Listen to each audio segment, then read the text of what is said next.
But international جو community ہے یہ اس کو بھی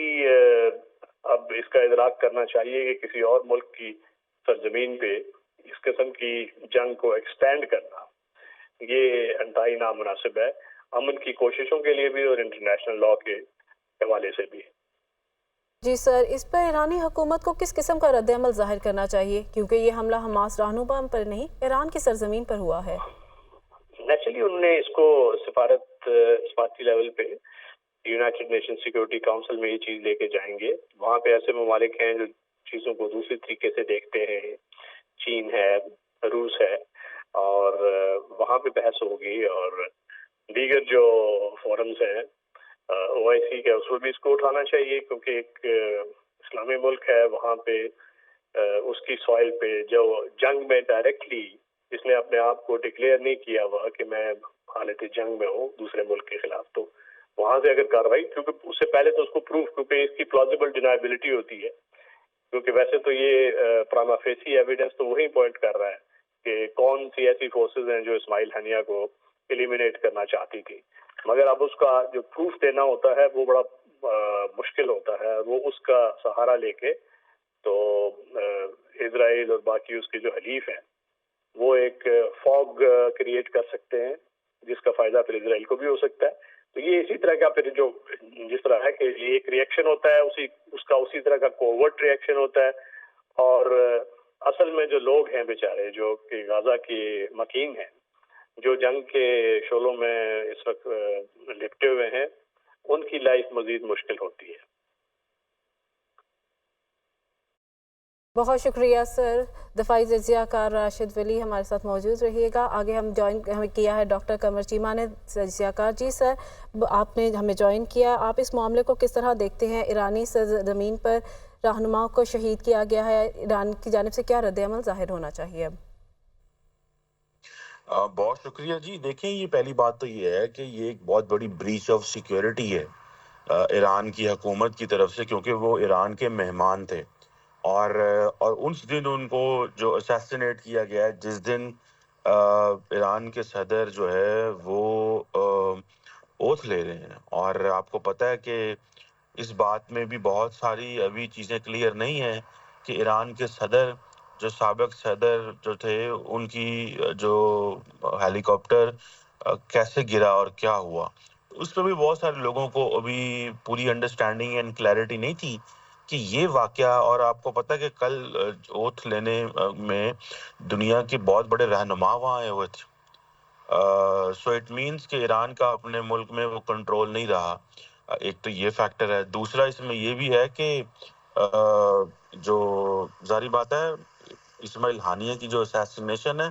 اس کو آپ کسی اور پہ نہیں ڈال سکتے، یہ تاثر دیا جائے گا کہ اسرائیل نے کروایا۔ تو اگر یہ اسرائیل نے کروایا ہے تو اٹ مینس کہ اسرائیل کی بڑی ہیوی پریزنس ہے ایران کے اندر، اور it means Iran is insecure after the war in Gaza, اور ان کے اپنے یہاں پہ ایسٹس موجود ہیں۔ یہ ایک بہت بڑا کمپلیکس ایشو ہو گیا۔ آپ کو پتہ ہے کہ صرف اسماعیل ہانیہ نہیں، اس سے پہلے اور بھی جتنی بھی لیڈرشپ ہے حماس کی، اس کو اسیسینیٹ کیا گیا، اور ابھی ریسنٹلی آپ کو پتہ ہے کہ چائنا نے پیس پروسیس بروکر کرایا تھا 14 ایک جو کہ فلسطینی دھڑوں کے درمیان، اور وہ حماس اور فتح کے درمیان۔ تو یہ ایک جسے آپ کہہ لیں کہ یہ اینڈ دین حماس لیڈر کا ود ان ایران اسیسینیٹ ہو جانا، کچھ سوچ بھی نہیں سکتا۔ کہیں اور تو کوئی بندہ چلا کہتا جی ٹھیک ہے غزہ میں ہو گیا، کہیں اور ہو گیا، لیکن یہ تو کچھ سوچ بھی نہیں سکتا۔ سو یہ بڑی ایک ایران کے لیے سمجھ رہے ہیں کہ، اور آپ کو پتہ ہے ایران بہت زیادہ سپورٹ کرتا ہے حماس کو، تو ود ان حماس یہ پیدا کیا گیا ہے، سچویشن کریٹ کی گئی ہے کہ ایران جو ہے وہ آپ کے لوگوں کو پروٹیکٹ نہیں کر سکتا۔ سو یہ ڈیفینیٹلی ایک چیلنج ہے، اور بڑا سیریس چیلنج ہے۔ اب ظاہری بات ہے کون ہے کیسے ہے، یہ تو ظاہری بات ہے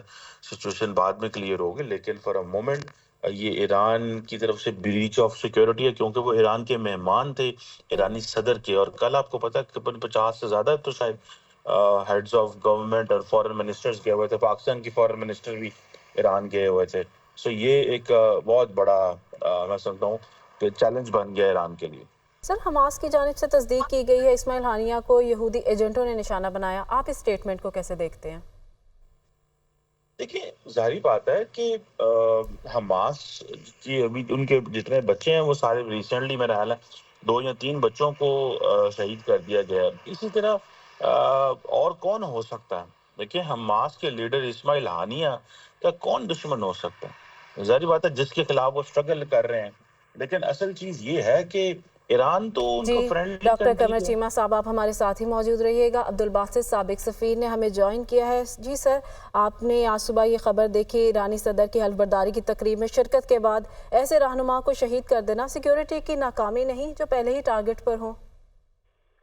جی بالکل، اور یہ کافی امبیرسنگ ہے ایران کے لیے میں سمجھتا ہوں، کیونکہ وہ اس طرح آپ نے بالکل درست فرمایا، تقریب حلف برداری میں گئے ہوئے تھے اور جو سیکیورٹی کا سارا ذمہ تھا وہ ایران کا تھا، تو ایران کے لیے ایک امبیرسنگ سچویشن تو کریٹ ہوئی ہے۔ اب سوال یہ پیدا ہوتا ہے کہ اس پہ کیا ریئیکشن آتا ہے۔ ایران براہ راست اسرائیل کو، کہ اسرائیل نے اس کو کہا تو ہے کہ ہمارا کوئی ہاتھ نہیں ہے، لیکن یہ تو بہرحال انہوں نے کہنا ہی تھا۔ اب سوال یہ پیدا ہوتا ہے کہ اسرائیل براہ راست اب ریئیکشن دیتا ہے یا حماس کے تھرو، حزب اللہ، ہوتیز اور اسلامک جہاد، ان کے تھرو سچویشن ایسکلیٹ ہوتی ہے۔ تو یہ کافی سنگین ڈیولپمنٹ ہے اور میرا نہیں خیال کہ ایران اس کو اس طرح جانے دے گا، اور اس سے یہ بھی خطرہ ہے کہ وار تھیٹر جو ہے وہ ایکسپینڈ ہو، جو کہ نتن یاہو چاہتے ہیں کہ یہ وار ایک پرولونگ بھی ہو اور اس کا تھیٹر بھی ایکسپینڈ ہو، تاکہ کسی طریقے سے امریکہ کو اس میں انوالو کیا جا سکے، اور جو سیز فائر کی بات ہے، کیونکہ زائنزم کا جو ایجنڈا ہے نا اس کے بالکل مطابق ہے یہ، کہ ایک لحاظ سے وہ چاہتے ہیں کہ تمام فلسطینی جو ہیں اپنی آکوپائنگ لینڈ سے نکلیں اور یہ سارا علاقہ جو ہے وہ یہودیوں کے لیے موجود ہو۔ تو یہ ایک بڑی گیم ہے، اور لیکن اسرائیل کو یہ بات آئی تھنک ان کو جان لینی چاہیے کہ افراد کے آنے جانے سے نہ حماس کو کوئی فرق پڑے گا، نہ اسلامک جہاد کو کوئی فرق پڑے گا، نہ حزب اللہ کو کوئی فرق پڑے گا۔ یہ ایک جدوجہد ہے جو جاری رہے گی، اور لیکن بہرحال یہ ایک سچویشن ہے، بڑی سیریس سچویشن ہے ایران کے لیے میں سمجھتا ہوں خاص طور پر،